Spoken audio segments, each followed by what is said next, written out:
Our special guest is on the line right now, and that's Matt Dilges. He's coming down from Queensland to the Dandenong Ranges this weekend to do a special workshop called Bringing Back the Love, Family and Systemic Constellation Workshop. And he's joining us to talk about how old family patterns might limit what we become and achieve. And I'm really looking forward to doing this interview. So welcome to the program, Matt. Thanks for having me. Oh, not at all. It's terrific to have you on. Can you begin by telling us a little bit about your background and what inspired you to begin this workshop?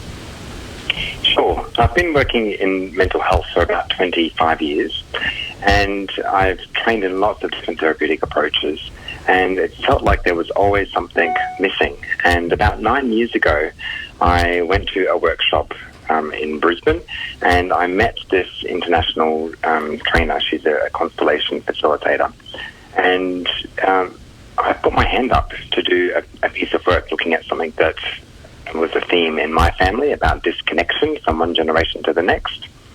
And she asked me to choose members to represent my family and then to place them in an arrangement in the room, how they are with each other. And what I saw kind of shocked me and baffled me.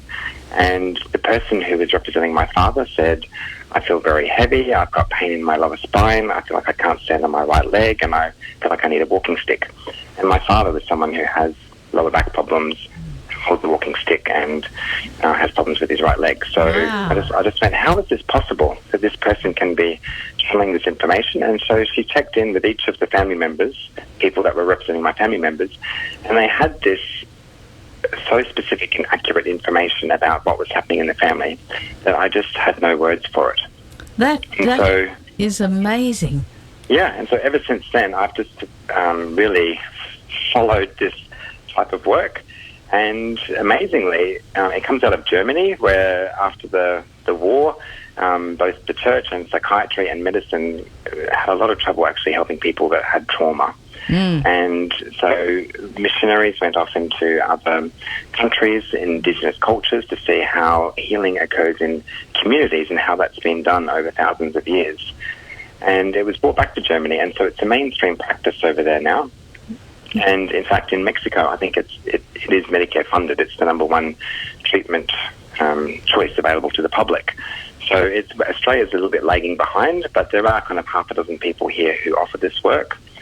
And it's usually in the form of a workshop where it's open to a community, and anyone can come along. And if there is an issue that is in your body, if it's to do with your health, or if it's in your family, or even if it's in your organisation, or even a community issue, you can choose members of the group to represent the parts that make up the whole. And there is this systemic intelligence that is there that can be harvested.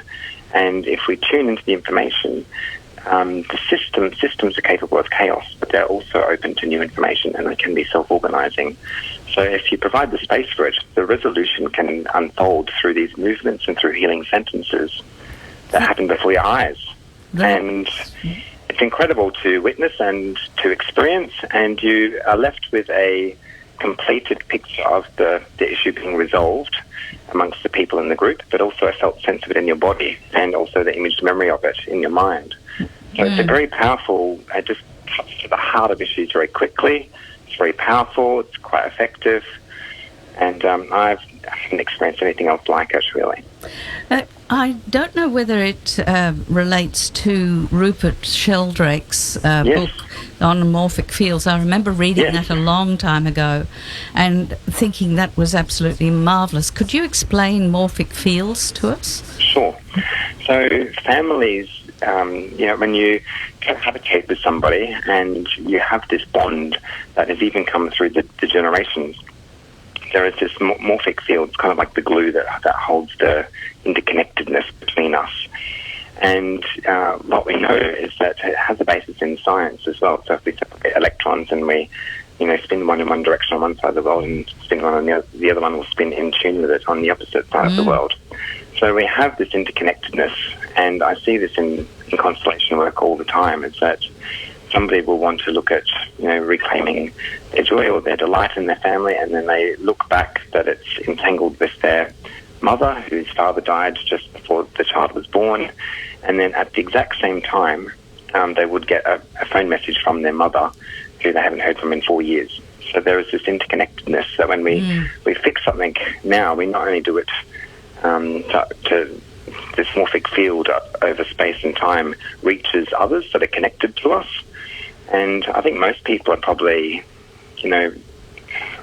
aware of this, that you think of somebody and then they ring you on the phone. It's a really interesting area, because I remember reading about the monkeys, that one monkey learned to wash a piece of fruit, and next thing monkeys all around the world were doing it, as though it was passed on through the species. And I know that my husband feeds a couple of abandoned magpies, and it's very peculiar, because we go down to East Gippsland and the magpies all approach him. As though there's an understanding from all magpies that this guy's a good guy who helps us. And so it's such an amazing idea to think about this, that all things are connected and that we're connected to all things as well. It really is incredible. And so Rupert Sheldrake, he's known for his morphic field theory, but he's actually married to a constellation facilitator. Yes, that makes a lot of sense, doesn't it? So I think he was looking for a theory to make sense of what happens in constellation work to try and explain it. Yeah, absolutely. So Matt, how might morphic fields be related to family patterns of behaviour? Sure. So I can give you an example. So I had a client recently who wanted to get some peace with her father, who was really unwell, and she didn't want to fly to the other side of Australia, to WA, to go to the funeral, because he had been quite abusive to her and her mother when she was younger.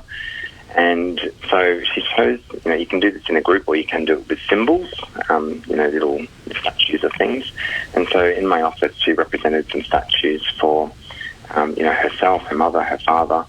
And, so she wanted to get some peace with him dying. And hopefully this is an example of probably more about non-locality interconnectedness. But when she lied down the symbol for him to die and was able to hand back all the disappointment and the other things that really don't belong to her or serve her anymore, he couldn't be responsible for those, because he'd been adopted and he never had a father, so he never knew how to be a father to her. Right. And so we have to go back through the generations to find her to choose a symbol for who was the last kind of whole male in his lineage who could take responsibility for this. And when she handed back this symbol of responsibility to there, then she was able to choose a symbol for death to be able to come to watch over her father, and then she was able to lie down her father. And then she felt this kind of peace wash over her. And her phone kind of buzzed at the same time that this was happening, and she just ignored it because we were in a session. But she left the session feeling quite at peace, and then she came back kind of like 5 minutes later, and she said, he's died. When we laid him down was the exact moment that her phone buzzed with somebody from the hospital saying that he had died. Oh, wow. So there is this interconnectedness, and in families, how we learn to show our needs, which emotions are okay to show or not, how we regulate our arousal. If your arousal is too high, you're kind of stressed and anxious a lot of the time. If your arousal is too low, you can be depressed or have low energy. All these patterns, neurological patterns in our bodies, get passed from one generation to the next implicitly. It's called right brain downloading, and it happens even before we've got conscious memory, before we've got language. And we just are on autopilot all the time, not knowing that a lot of the ways that how we are in the world and how we even regulate closeness and distance in relationships and what defenses we use to kind of hold ourselves together, we've learned them through the generations. So, does this relate also to behaviours like, for instance, ruining opportunities for yourself, not allowing yourself to win? Yes, because there can be these hidden loyalties that I can't be successful because I would be being disloyal to my family who don't have the same opportunities as me. Yeah, I know that one well. That would be one example. So in constellation work, like in this workshop that I'm running, you have the opportunities to look at wherever there are entanglements with your family, whatever is holding you back or getting in the way of being able to follow your heart, to be truly happy. We're able to look back and see where these things are entangled in our family system, and we're able to actually undo them. So it's like you can physically claim what is missing, that you need to be able to move forward in your life, to be able to cross a threshold, and also what doesn't belong to you, that no longer serves you out of your loyalty to the family, you can actually hand it back with respect to where it belongs.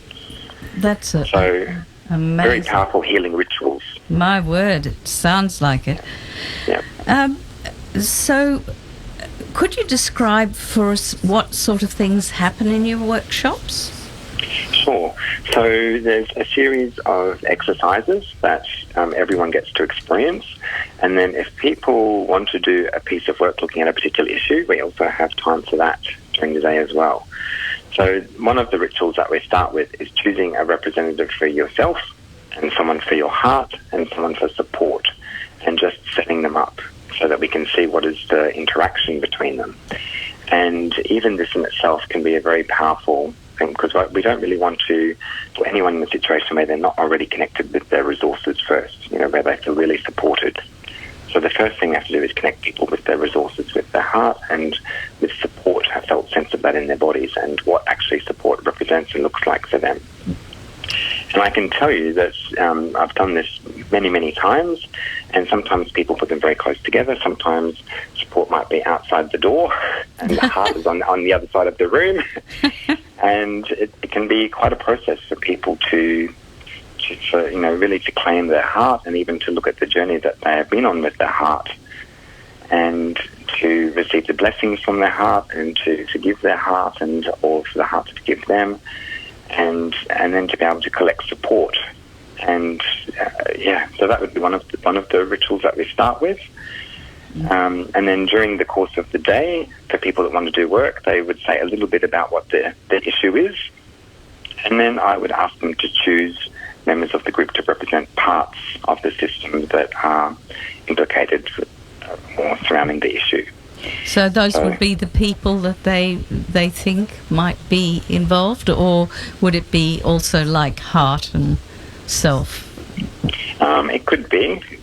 So usually when there's an issue, it depends on what the story is. The way that this approach is a little bit different is that you don't get a whole big story, because people have already lived through their trauma enough times. Yes. So we don't want to go into that. We really just want to get kind of a snippet, because what's going on at a surface level in your life is connected to a much bigger system. And so often it can involve parents or grandparents and countries, because none of us have grown up in a perfect family. We don't live in a perfect world. And we don't have to go back too far through the generations to see that there has been either grief or illness or war or emigration. And if the orders of love have been disturbed, so if somebody has been excluded, we know that for the family system to maintain its homeostasis, its balance, then somebody might take on the symptoms of that person who was excluded in the next generation to ensure that there's balance in the family system.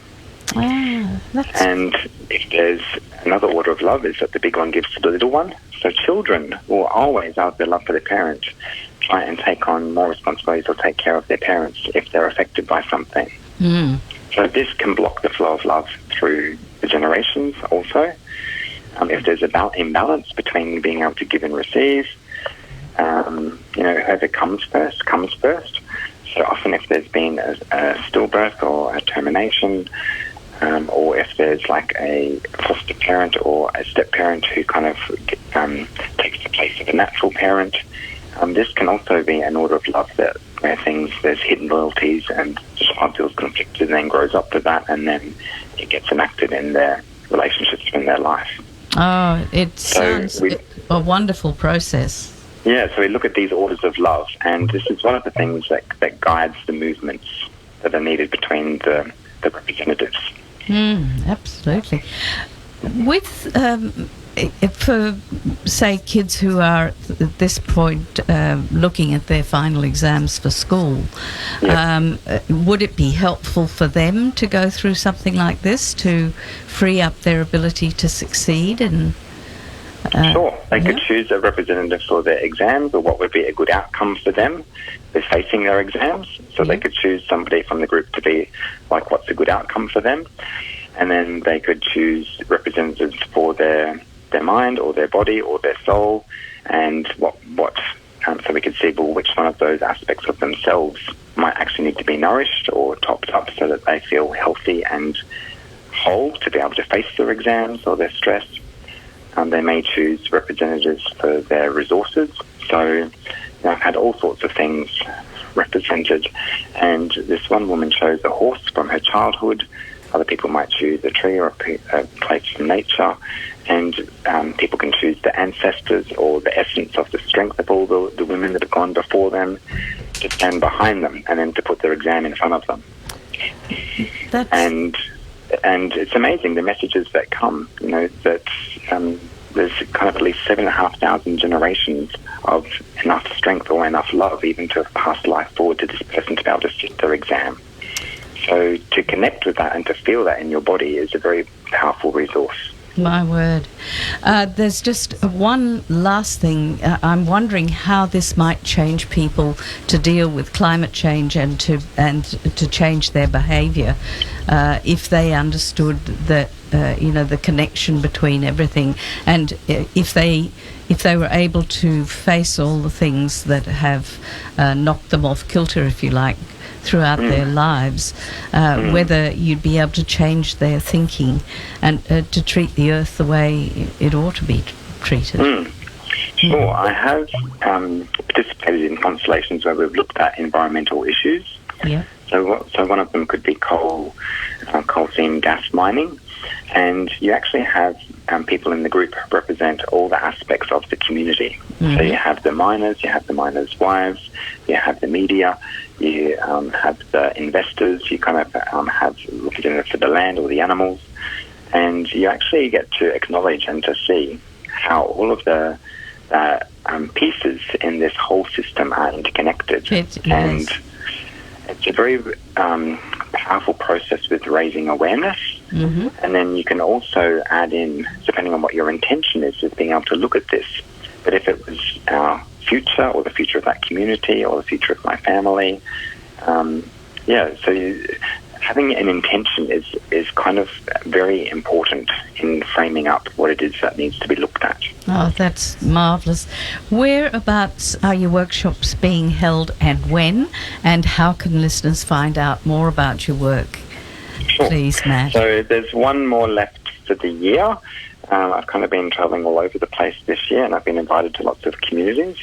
But the next one is in the Dandenong Mountains at a place called The Patch. And it's at the primary school, The Patch Primary School, which is on 53 Callista Emerald Road. And it's this Sunday, the 9th of October, and it goes all day from 9 o'clock to 4:30 p.m. And if people, there's still some places left. If people want to register, they can, and they've got a few days to do that. But there's a phone number that they can ring. Yes. It's 042 734 73537. I've got it on here as 7537. Yeah, that's right. Yeah. Okay. Yeah, you can ring Helen or H Disler, DISLER @gmail.com. Fantastic. Thank you so much, Matt. It's been an absolute pleasure to have you on the program, and it's a very exciting program that you're running. I think that workshop sounds fabulous, and I can think of an awful lot of people, including myself, who would really benefit from it. So Beautiful. All the best with it. Maybe we'll see you there. All right. Maybe we will. Thanks a lot, Matt. Thanks, Viv. Bye. Thank you. Bye. So that our guest there was Matt Dilges, and his workshops are being held at the Dandenong Ranges. It's the Bringing Back the Love Family and Systemic Constellation Workshop. And that number again, if you want to ring it, is 0427 347 537. And you can book in. There are still places available if you'd like.